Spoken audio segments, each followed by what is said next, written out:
Hello guys, in this video I am going to show you how to set the availability of your playlist created on the youtube.com application. But first I just want to mention, don't forget to subscribe to my channel because at 10,000 subscribers I am going to show you my whole YouTube revenue statistics and growth strategy, how to make money online. So let's jump into it. First of all, open the website on your device and click on the playlist that you can find in the left side column of the screen.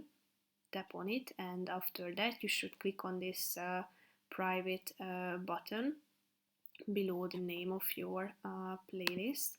And here you can find three options that you can select from, such as public, meaning that anyone can search for and view, channel creation required, and the other one is unlisted, so anyone with the link can view the items added to your playlist, or only you can view, which is the private mode. So tap on the relevant one that you would like to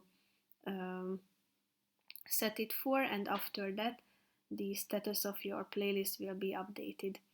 Here you can, if you set it to public, you can select how you will appear to others, so you can change your name, profile picture, and your handle name, so your username, and tap on create channel down below to create your channel so that viewers can check out your channel and your videos uploaded. So that's pretty much it for this video, guys. See you in the next one. Bye bye.